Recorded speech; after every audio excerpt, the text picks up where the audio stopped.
எல்லாருக்கும் வணக்கம். நம்மளுடைய சமூகத்தோட ஒரு சாபக்கேடா இந்த போதை பழக்கம்ன்றது வந்திருக்கு. இது நாம் நினச்சதை தாண்டியும் நம்ம சமூகத்தை ரொம்பவே பாதிக்குது எல்லா விதத்துலையும். அது அந்த போதையை பயன்படுத்துகிறவங்களா இருக்கட்டும், இல்லை அதனால் பாதிப்புக்குள்ளாகக்கூடிய குடும்பங்கள், அப்படி இப்படின்னு ஒட்டுமொத்த சமூகமாக உலகம் முழுவதுமே இது ஒரு மிகப்பெரிய பஞ்சாயத்தாக தான் இருக்குது. சமீபத்தில் என் நண்பர் ஒருத்தர் ஒரு வீடியோ ஒன்று காட்டினாப்புல. அது ஒரு காமெடியாக இருக்குது அப்படின்ற நோக்கத்தில் காட்டினாப்புல. நான் அதை பார்த்தேன். எனக்கு அது பார்க்கும்போது அது ஒரு நகைச்சுவை சார்ந்த ஒரு காணொலியாக தோணலை. அது சமூகத்தோட ஒரு மிகப்பெரிய சீரழிவின் வெளிப்பாடாக தான் தெரிஞ்சிச்சு. அப்படி என்ன அந்த காணொலியில் இருந்துச்சுன்னா, ஒன்றும் ஒரு பையன் ஃப்ரெண்ட்ஸோட சரக்கு அடிச்சிருக்காப்புல. போதை அதிகமாகிடுச்சு மாப்பிள்ள, நான் எந்திக்க முடியல அப்படின்ற மாதிரி அவர் பேசுகிறார். அந்த வீடியோ கிடச்சா நான் அந்த வீடியோவை நம்மளுடைய வீடியோவில் கிளிப்பிங் காட்டுறேன். எனக்கு அதை பார்க்கும்போது அவர் அந்த டான்ஸு அந்த இதெல்லாம் ஒரு மாதிரி பண்ணுறாப்புல. அதை பார்க்கும்போது இப்போ ஒரு குழந்தை பார்க்குன்னு வச்சுக்கோங்களேன், அதுதான் நகைச்சுவை நினச்சிக்கும். அந்த மாதிரி ஒரு கெட்ட வார்த்தை பேசுகிறது, அந்த மாதிரி ஒரு எப்படி சொல்கிறது, ஒரு கிறுக்குத்தனமான ஒரு காணொலி அது. அதை நம்ம மக்களும் லைக் போட்டுறோம், அது ட்ரெண்ட் ஆகிடுது, அது அப்படியே ஒரு ஃபேமஸான ஒரு காணொலியாக போயிடுதுன்னு வச்சுக்கோங்க. இந்த மாதிரி நபர்களை நம்ம ஊக்குவிக்கும் போது என்ன ஆகும், நாளைய சமூகம் என்ன ஆகும்? இதை பார்த்து வளரக்கூடிய குழந்தைங்க இதுதான் ஒரு நகைச்சுவையான வீடியோ போல், இப்படி தான் நம்ம பண்ணணும் போல், சரக்கு தம்மு கஞ்சா கிஞ்சா அதெல்லாம் ஒரு சாதாரணமான விஷயங்க, அப்படியே சூப்பராக யூஸ் பண்ணலாம், நல்லாயிருக்கும், அதாவது கிடுகிடுன்னு இருக்கும், கிஸ்ஸாவாக இருக்கும், மஜாவாக இருக்குன்றாங்களே. இதெல்லாம் என்னங்க? வாழ்க்கையில் நாம் அறிஞ்சிக்கக்கூடிய, தெரிஞ்சிக்க வேண்டிய, ரசித்து பார்க்க வேண்டிய விஷயங்கள் ஏராளமாக இருக்குது.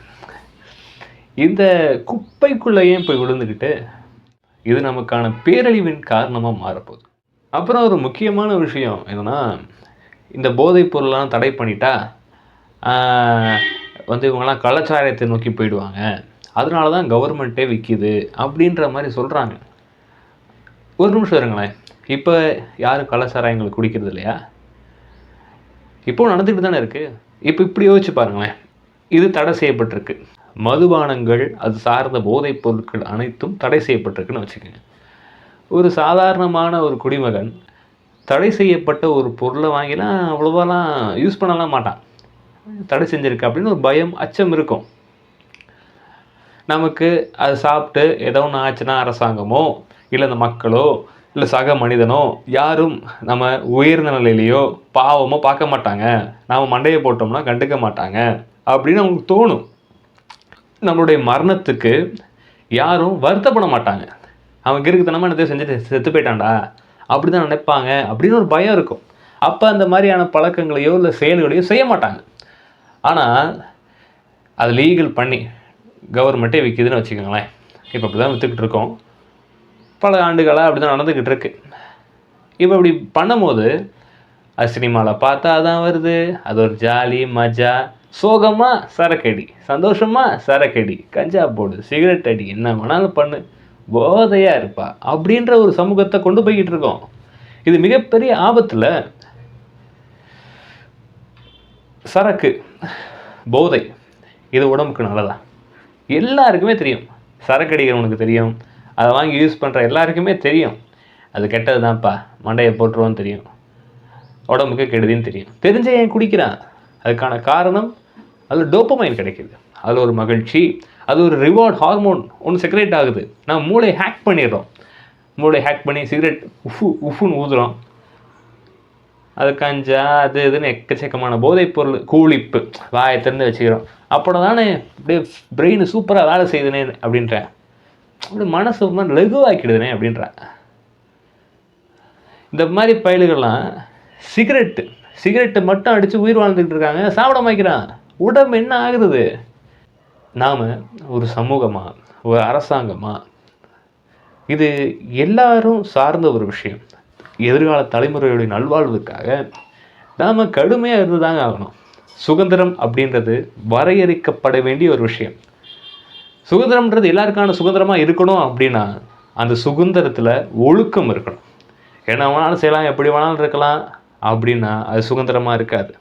அது இன்னொருத்தருடைய சுதந்திரத்தில் போய் அச்சுறுத்தலை ஏற்படுத்தும். அப்போ அது சுதந்திரமாக இருக்காதுல்ல. மக்களுடைய நல்வாழ்வு அப்படின்றத பற்றி தான் நம்ம சிந்திக்கணும். அவனுடைய எதிர்காலம் எப்படி இருக்குது? இப்போ சரக்கு அடித்தான், மடையை போட்டான், அவன் குடும்பம் நடுத்தரில் நின்றுச்சு அப்படின்றத நோக்கி இருக்கக்கூடாது. அப்போ எதுக்கு நம்மளுக்கு அரசாங்கம்? அப்போ எதுக்கு நாம் ஒரு குழுவாக, ஒரு டீமாக, ஒரு சொசைட்டியாக உருவாகி நாம் எதுக்கு இப்படி இருக்கணும்? நாம் அப்படியே காட்டில் குரங்காட்ட தெரிஞ்சுக்கிட்டு இருக்க வேண்டியதானே தனித்தனியாக. நாம் ஒரு சமூகமாக உருவாகியிருக்கோம். இத்தனை ஆண்டு காலமாக இந்த சமூகம், குடும்பம் அப்படின்ற அந்த கட்டமைப்பு நம்மளுடைய மனித சமூகத்துடைய வளர்ச்சிக்கு மிகப்பெரிய அச்சாணியாக இருந்திருக்கு. இந்த மது, போதை, இந்த மாதிரியான பழக்கங்கள் அதை உடைக்குது. மனிதன் தன் சக மனிதனை பார்த்து பயப்படக்கூடிய சூழலுக்கு வந்துட்டான். ஒருத்தன் சரக்கு அடிச்சுட்டு அவன் என்ன செய்வானே தெரிய மாய்க்குதுல்ல. என்ன வேணாலும் பண்ணுவான். திடீர்னு கிறுக்கு மாதிரி கத்துறேன், ஓடுறேன், ஃப்ரெண்டே போட்டு அடிக்கிறேன், ஃப்ரெண்டே குத்தி போடுறாங்க, கொன்று போடுறாங்க. இது என்னங்க சமூகம்? என்ன சமூகம் இது? பயமாக இருக்குல்ல, கவலையாக இருக்குல்ல. இது யாரோ ஒரு பையன், யாரோ ஒருத்தர் சரக்கு அடிக்கிறான்டா, யாரோ ஒருத்தன் அப்படி இருக்கான்டா அப்படின்னு நம்ம கலந்து போக முடியாது. நாளைய சமூகத்தில் அவனும் ஒரு குடிமகனாக இருப்பான்ல, நான் அவனை சார்ந்து இருக்க வேண்டியது இருக்கும். இப்படி ஒரு மகன், இப்படி ஒரு பையன் இந்த சமூகத்தில் உலா வராரு அப்படின்னா அது ஆபத்தில். அவரை பார்த்து 4 குழந்தைங்க மாறும். அதுக்கு அப்படியே போய் என்னுடைய சமூகமே வீழ்ந்துடும்ல. மக்கள் இதே மண்ணில் தான் வள்ளுவனும், கம்பரும், தொல்காப்பியரும், பெரிய பெரிய ஜாம்பவான்கள், மிகப்பெரிய ஞானிகள் இதே மண்ணில் தான் பிறந்திருக்காங்க. இதே மொழி, இதே தமிழ் அப்போ இருந்திருக்கு. அதே மண்ணில் பிறந்து அந்த கலாச்சாரம், அந்த அறிவு, அந்த சிந்தனை அனைத்தையும் இழந்த ஒரு மக்களாக நாம் மாறிக்கிட்டு இருக்கோம் அப்படின்னு நினைக்கும் போது ரொம்பவே வருத்தமாக இருக்குது, பயமாக இருக்குது. இதை எப்படி விடலாம்? இந்த காணொலியை பார்க்கக்கூடிய யாரோ ஒருத்தர் இதை குறித்து பயம் வந்துடுச்சு அப்படின்னா இனிலேருந்து விட்டுற முயற்சி பண்ணிடுங்க. இப்போலேருந்து ஆரம்பிச்சிருங்க. இந்த நாளை நியூ இயர் 1ஆம் தேதி அப்படி இப்படின்னு என் கூட இருந்த சக பசங்களே, என் கூட சில தம்பிமார் வேலை பார்க்குறாங்க, அவங்களே ஆனால் நான் அந்த 1ஆம் தேதியிலேருந்து விட போகிறேனே, விட்டுடுவேனே அப்படி இப்படின்றாங்க. எந்த ஒரு போதையுமே பயன்படுத்தாதீங்க, எதையும் சார்ந்து இருக்காதீங்க. எதுக்கு ஒன்றுக்கு போய் அடிமையாகிக்கிட்டு? நமக்கு உணவே ஒரு அத்தியாவசியமான தேவை. அது ஒரு காலத்தில் நாம் காடுகளில் வாழ்ந்துட்டு இருக்கும் போது அது ஒரு லக்ஸரி. சாப்பாடு அப்படின்றது ஒரு லக்ஸரி, ஒரு ஆடம்பரம். ஒரு உணவு ஒரு உயிரினத்துக்கு கிடச்சிருச்சு அப்படின்னா அது அந்த வாழ்நாளில் ஒரு நாளை கடந்துடும்ல. ஒரு நாள் உயிர் தப்பிச்சு உயிரோடு வாழ்ந்துடும். அது எவ்வளோ பெரிய அச்சீவ்மெண்ட், அது எவ்வளோ பெரிய சாதனை. அப்படி இருந்த மனிதர்களுடைய வாழ்க்கை, அதுக்கு தான் அந்த டோபமைன் செக்ரெட் ஆகிருக்கு. நம்ம சுகர் ஏன் பிடிக்குது? சுகர் பிடிக்கிறதுக்கான காரணம் அதில் குளுக்கோஸ் லெவல் அதிகமாக இருக்குது. அதை நம்ம கன்சியூம் பண்ணும்போது நம்ம உடம்பு அதிக எனர்ஜியை பெறுது. அப்போ அதிக நாள் உயிர் வாழும். அதிகமாக சாப்பிடும் போது அது ஃபேட் ஆஃப் டெபாசிட் ஆகும். சாப்பிடாமல் இருக்கும்போது அந்த ஃபேட்லேருந்து எடுத்து யூஸ் பண்ணி உயிர் வாழ்ந்துருவோம். ஸோ அதனால தான் நம்மளுக்கு சுகர் பிடிக்குது, சாக்லேட்ஸ். அதனால தான் நம்மளுக்கு பிடிக்குது சுகர், சாக்லேட்ஸ்லாம். காரணம் உயிர் வாழுதல். அதுக்கு தான் நம்மளுக்கு டோபமைன் செக்ரெட் ஆகுது. சந்தோஷம், மகிழ்ச்சி, அதுக்கான ஹார்மோன் அது. அப்படி இருக்கும்போது நம்ம அதை ஹேக் பண்ணி அப்பப்போதைக்கு ஜாலியாக இருக்கணுன்றதுக்காக, மஜாவாக இருக்கணுன்ற அப்படின்றதுக்காக போட்டு கட்டிங்கை ஊற்றி என்னங்க இதெல்லாம்? சிகரெட் உடனே ஒரு ஹவருக்கு சிகரெட் போய் ஊதிடுறது. என்ன ஆகும்? உடம்பு என்ன ஆகும்? உங்களை நம்பி குடும்பம் இருக்குது, மக்கள் இருக்காங்க. அப்புறம் தடை செய்யப்பட்ட அந்த இங்கே எழுதி போடுறேன் கஞ்சா. ஏன்னா நம்ம அது சொல்ல முடியாது. சொன்னோம் அப்படின்னா அது ஏதாவது வயலேட் ஆகிடும். சொல்கிறவனை பிடிச்சிக்குவாங்க, சொல்கிற வீடியோ டெலிட் ஆகிடும். ஆனால் விற்றுட்ருப்பாங்க, வாங்கிட்டு இருப்பாங்க, அடிச்சுக்கிட்டு இருப்பாங்க, செத்து போய்கிட்டு இருப்பாங்க. அதை இந்த அரசாங்கம்னா பொதுவாக எல்லாரையுமே நான் சொல்கிறேன், ஒரு குறிப்பிட்ட ஒரு கவர்மெண்ட்டை மட்டும் சொல்ல, ஒட்டுமொத்த கவர்மெண்ட், இதுக்கு முன்னாடி இருந்த கவர்மெண்ட்டு, இப்போ இருக்கவங்க அப்படின்னா எல்லாருமே இது பெருசாக அவங்க எதுவும் கண்டுக்கிற மாதிரி தெரியல. அவங்க வேறு ஏதோ ஒன்று நோக்கி போய்கிட்டு இருக்காங்க. ஆனால் இது ரொம்பவே முக்கியமான விஷயம். இந்த மாதிரி போதைப் பொருள் எதுவாக வேணா இருக்கட்டுமே, சிகரெட்டாக இருக்கட்டும், ஒரு நாளைக்கு 17 ரூபா 18 ரூபா 20 ரூபான்னு வச்சுக்கோங்களேன். ஒரு குடும்பம் அதே காசு இருந்துச்சுன்னா பால் வாங்கி குடிக்கும். ஆமாம், பால் வாங்க முடியாத காசு இல்லாதவங்க எத்தனையோ பேர் இருக்காங்க. நான் இல்லைங்க எனக்கு வாழவே பிடிக்கல அப்படின்மா. சரக்கு அடிக்கிறவன் இருக்கான்ல, வாழவே பிடிக்கல, நான் சாக போகிறேன் அப்படின்ட்டு இருப்பான். நான் இப்படி பேசுகிறேன்னு தப்பாக நினச்சிக்கிறேன். அப்படி சாகணும்னா கவர்மெண்ட்டை சொல்லிட்டு பால்டாயில் வாங்கி குடிச்சிட்டு மொத்தமாக படுத்துருங்க. இந்த மாதிரி குடிச்சிட்டு மற்றவங்கள போய் தொல்லை பண்ணிக்கிட்டு மற்றவங்களுக்கு அச்சுறுத்தலை கொடுத்துக்கிட்டு பெண்கள், குழந்தைங்க, அப்படி இப்படின்னு எல்லாருமே பாதிக்கப்படுறாங்க. செவனேன்னு போய்கிட்டு இருக்கவனை அடித்து கொண்டு போடுறீங்க. என்ன செய்கிறோன்ற அந்த புத்தி இல்லாமல் இப்படி போச்சுன்னா என்னங்க ஆகும்? நாம் இதை குறித்து யோசிச்சுக்கிட்டே இருக்கணும். இப்போ சமூகம் மோசமாக போய்கிட்டு இருக்கு. சுள்ளா பயல்கள்லாம் பொருளை தூக்கிக்கிட்டு சுற்றிக்கிட்டு இருக்காங்க. அது வீரம் இல்லைங்க, அது வீரம் இல்லை, அது முட்டாள்தனம், பைத்தியக்காரத்தனம். அது ஒரு மிருகச் செயல். மிருகங்கள் கூட சொல்ல போனால் அதுங்க கூட கொஞ்சம் புத்தியோடு தான் இருக்குங்க. நம்ம பயலுக தான் கிறுக்குத்தனம் சுற்றிக்கிட்டு இருக்காங்க. ஒருத்தன் அப்ராணியாக செவனேன்னு போய்கிட்டு இருந்தேன், அவனை பிடிச்சி நோண்டி, அவனை பிடிச்சி அடித்து, பாவமாக வேலை முடிச்சுட்டு வீட்டுக்கு போயிட்டுருக்காங்க, அவங்கள பிடிச்சி நோண்டி அடித்து, பெண்கள், குழந்தைங்க எத்தனை பேர் பாதிக்கப்பட்டிருக்காங்க. லிஸ்ட் எடுத்தால் போய்கிட்டே இருக்குது. பாதிப்பு அவ்வளோ பேர் பாதிக்கப்பட்டிருக்காங்க. இதுக்கு நாம் என்ன செய்ய போகிறோம்? என்ன தான் பண்ண போகிறோம்? பயமாக இருக்கு, கவலையாக இருக்குது. இதுக்கான தீர்வு என்னன்றதை பற்றி நாம் பேசி ஆகணும்.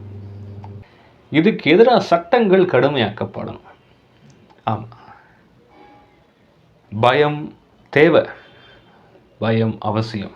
தண்டனைகள் கடுமையாக்கப்படணும், பயம் இருக்கணும். நம்மளுடைய செயல் அடித்தா எல்லாருக்கும் வலிக்கும். இந்த சமூகத்தில் எல்லாருக்கும் வாழக்கூடிய உரிமைகள் இருக்குது. அனைவரும் மகிழ்ச்சியாக இருக்கணும். நம்மளுடைய மகிழ்ச்சி இன்னொருத்தவங்களை பாதிக்கக்கூடாது. நம்மளுடைய மகிழ்ச்சி அப்படின்னு நம்ம ஒரு செயல் செய்கிறோமா, அந்த செயல் அது போதைப் பொருளாக இருக்கட்டும், எதுவாக வேணாலும் இருக்கட்டும், அது நம்ம பழகிறோம். இல்லை நான் தானே குடிக்கிறேன், எனக்கு தானே அப்படிலாம் நினைக்க முடியாதுல்ல. நீ அதை செஞ்சுட்டு மதி இழந்து போய் கிறுக்குத்தனமாக அதை செய்கிற. சரி, இல்லை நாங்கள்லாம் அதெல்லாம் கிடையாதுங்க, நான்லாம் ரொம்ப டீசெண்டான ஆளுங்க, நம்மளுக்குலாம் அந்த மாதிரிலாம் குடித்தோமா தூங்கணுமா அப்படின்ட்டு இருப்போம், அதனால் மது இருக்கிறது நல்லது தாங்க அப்படின்லாம் கிடையாது. நீ இருந்துட்டு போவ, இன்னொரு கிறுக்கு மாய்க்க ஒருத்தன் குடிப்பான், அவனுக்கு இந்த அவைலபிலிட்டி இருக்குனால எடுத்து குடிக்கிறான், நீயே குடிக்காத அவனுக்கு குடிக்க வேணாம் அப்படின்றதான் விஷயம். மதுவை தடை செய்யலாம், அதனால் ஒரு பிரச்சனையும் வராது. அவனும் ஒரு பயம் இருக்கும், தடை செய்யப்பட்ட பொருள் அவனும் குடிக்க மாட்டான். தடை செஞ்சும் நடமாடுதா, புடி நிப்பாட்டு. இல்லை என்னால் குடிக்காமலாம் இருக்க முடியாது, நான் கிறுக்காயிடுவேன், அவனுக்கு கிறுக்கு ஆஸ்பத்திரியில் கொண்டு போய் சேர்க்குறேன், உனக்கு அதுக்கான ட்ரீட்மெண்ட் எடுப்போம். இல்லைங்க எடுக்க முடியாதுங்க, நான் செத்துருவேங்க. அப்படியா, ரொம்ப சந்தோஷம், செத்து போப்பா. என்னடா இவ்வளோ கொடுமையாக பேசுகிறார் அப்படின்னு தோணுதா? அவசியம் இல்லைங்க. இந்த மண்ணில் வாழ ஆசையாக எத்தனையோ குழந்தைங்க பிறக்குது, அவ்வளோ ஆசையாக எத்தனையோ குழந்தைங்களுக்கு பிறக்குது வாழணுன்ற ஆசையோட. ஆனால் என்ன நேரமோ காலமோ தெரியல, அதுங்களுக்கு நோய்கள் ஏற்படுது, எக்கச்சக்கமாக நடக்குது. திடீர்னு குட்டி குழந்தைங்க கேன்சர் வந்துடுது. அப்படி இருக்கும்போது வாழ வாய்ப்பு கிடைச்சோம், இந்த மண்ணை இந்த பூமியை ரசிக்க வாய்ப்பு கிடைச்சோம், சரக்கு அடிச்சுட்டு சிகரெட் அடிச்சுக்கிட்டு உடம்பை கெடுத்துக்கிட்டு நீ கெட்டதும் இல்லாமல் மற்றவங்களையும் சாவடிச்சுக்கிட்டு சமூகத்தை இழிவுபடுத்தி அழிவு நிலைக்கு கொண்டு போகக்கூடிய மனப்பான்மை இருந்தால் அவங்க இந்த பூமிக்கு தேவையில்லைங்க. ஏன்னா அவங்கள மாதிரி ஆட்கள்லாம் மற்றவங்களுக்கு பிரச்சனை இல்லை.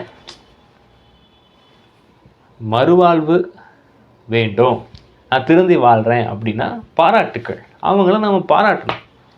இல்லை நான் போதையே என் வாழ்க்கையே வீணாக போச்சு, அதுக்காக தான் நான் போதை அடிக்கிறேன்னா நீங்கள் தேவையில்லை சாமி, நல்லா இருங்க, நீங்கள் ஒரு ஓரமாக உங்களை கூப்பிட்டு போய் வச்சிடும். இப்படி தான் பண்ணி ஆகணும், வேறு என்ன செய்கிறது? 4 பேர் நல்லா இருக்கணும்னா 4 பேர் நல்லா இருக்கணும்ல, அப்போ இந்த மாதிரி விஷயங்கள் செஞ்சு தான் ஆக வேண்டியது இருக்குது. சட்டங்கள் கடுமையாக்கப்படணும், அதான் தீர்வாக இருக்கும். நீங்கள் என்ன நினைக்கிறீங்கன்றதை கமெண்ட்டில் சொல்லுங்கள், தெரிஞ்சுக்கும், ஒரு டிஸ்கஷனை வளர்ப்போம். ஒரு அறிவுசார் சமூகமாக நாம் வளர முயற்சி பண்ணுவோமே. இந்த மாதிரியான பிரச்சனைகளை குறித்து பேசுவோம், அதை பற்றி டிஸ்கஸ் பண்ணுவோம், அதுக்கான தீர்வுகளை நோக்கி நம்ம போவோம். ஏன்னா இதுக்கு பின்னாடி பிரச்சனைகள் மோசமானதாக இருக்குல்ல. இதுக்கு பின்னாடி அரசாங்கத்தோட விளையாட்டு இருக்குது அப்படின்னு தான் எனக்கு தோணுது. மிகப்பெரிய அரசியல் விளையாட்டு இருக்கோ அப்படின்னு தோணுது. ஏன்னா இப்போ ஒரு சிகரெட் 17 ரூபா 18 ரூபா விற்கிதுன்னு வச்சுங்க, அதை வாங்கி அடிக்கிறேன். ஒரு நாளைக்கு சிகரெட் 17 ரூபா, ஒரு சிகரெட் அடிக்க போகிறேன், 3-4 சிகரெட் அடிப்பேன். காசு நெருப்பாக கரியாக போகுதுல. அதே மாதிரி ஒரு குழந்தை சாப்பாடு கஷ்டப்பட்டுருக்கோம். ஏன்னா இவனுக்கு இது அடிக்காமல் இருக்க முடியாது. அவனோட அன்றாட வாழ்க்கையே அப்படியே தள்ளாடும். அதனால் உடனே போய் சிகரெட் அடிக்கணும், இன்றைக்கி எப்படியே வாரம் முடிஞ்சோன்னே சரக்கு அடிக்கணும், ஒர்க்கு அதிகமாகிடுச்சு அப்படின்னு ஒரு நோக்கத்துக்குள்ளே அவன் உழுகிறான்னா அவன்கிட்ட எப்படி பொருளாதாரம் இருக்கும்? பொருளாதாரம் பிரச்சனை வரும். ஒரு குறிப்பிட்ட ஆண்டுகள் கழித்து வயசானதுக்கப்புறம் உடம்பு லொடலொடன்னு ஆகிடும். உடம்பு லொடலொடன்னு ஆகி லிவர் ஃபெயிலியரு, லங்ஸு ஃபெயிலியர்னு ஆகி போயிடும். அதுக்கப்புறம் என்ன ஆகும்? ஆஸ்பத்திரி கூட செலவு பண்ணிகிட்டு இருப்பாங்க. அந்த குடும்பம், ஒரு தகப்பன் அப்படி இருக்காருன்னா அந்த குடும்பம் மொத்தமும் அப்படியே அடியாகும். அப்புறம் பையன் ஒருத்தர் இருப்பேன், அவன் ஒருத்தர் இந்த மாதிரி பண்ணிக்கிட்டு இருப்பேன். பொருளாதாரம் எப்படி இருக்கும்? அப்போ அவங்க எப்படி வாழ்க்கையில் முன்னேறுவாங்க? இது ஒரு மிகப்பெரிய ஒரு பிரச்சனை. அப்போ நான் இது எப்படின்னா, இதுக்குள்ளே விழுந்துட்டாங்களா, இந்த பொருளாதாரம், மது, போதை, சிகரெட்டு இதுக்குள்ளே விழுந்து பொருளாதாரம் இல்லாமல் போய் காசெல்லாம் கரியாகி நோய்வாய்ப்பட்டு நோய்க்கு செலவு பண்ணி இப்படி இதுக்குள்ளே விழுந்துட்டாங்க. இப்போ இவங்களுடைய சிந்தனைகள்லாம் இந்த பிரச்சனைக்குள்ளேயே இருக்கும். அப்போ நம்ம ஏன் இந்த பிரச்சனைக்குள்ளே வந்தோன்னே தெரியாமல் இந்த பிரச்சனைக்குள்ளே இருப்பாங்க. இது எல்லாத்துக்கும் காரணமாக இருந்த இந்த போதை, அது இது எல்லாமே அவன் கண்ணில் படாது. நான் இப்படி பண்ணேன், இப்படி ஆயிடுச்சு, இப்படி இருக்கேன், பொருளாதாரம் இல்லை, கஷ்டப்படுறேன், நான் கஷ்டப்படுறதுனால திரும்ப சரக்கு அடிக்கிறேன் அப்படின்னு இதுக்குள்ளே விழுந்துருவாங்க. இதுக்கு பின்னாடி ஒரு வணிகம் இருக்குது. சிகரெட் கம்பெனி, மதுபான கம்பெனி, ஹாஸ்பிட்டல்ஸ், அவங்க வாழ்ந்துக்கிட்டு இருப்பாங்க. கண்டிப்பாக தானே வாழ்ந்துக்கிட்டு இருப்பாங்க. பிரச்சனைகள் இருந்துக்கிட்டு இருக்கும். மக்கள் தங்களுடைய அரசியல் சிந்தனையோ, சமூக சீர்திருத்தத்தை குறித்தோ, ஊழல்களை குறித்தோ எதை பற்றி யோசிக்க மாட்டாங்க, இதுக்குள்ளேயே இருப்பாங்க. அப்படி தானே? இது எவ்வளோ பெரிய மோசமான விஷயம். இதை குறித்து நாம் யோசிச்சுக்கிட்டே இருக்கணும், பேசணும். ஒரு சமூகமாக நம்ம உருவாகியிருக்கோம். சமூகம்ன்ற ஒரு அமைப்பு தேவைங்க. இல்லைனா நம்ம காடுகள்லேயே இருந்திருக்கலாம். நம்ம தூரம் வளர்ந்ததுக்கு ஒரு மூளை மட்டும் இல்லை, பல மூளைகள், பல சிந்தனைகள், பல அறிஞர்கள் எல்லாரும் ஒன்றா சேர்ந்து தான் இவ்வளோ பெரிய உலகத்தை இப்படி தாங்கி பிடிச்சிருக்காங்க. ஒரு மாயை கயிறால் எல்லாமே கட்டப்பட்டு தான் இருக்குது. அப்படி இருக்கும்போது நாம் எல்லாரும் இதை அப்படியே விட்டுற முடியாது. அது எவனோ கிடையாது.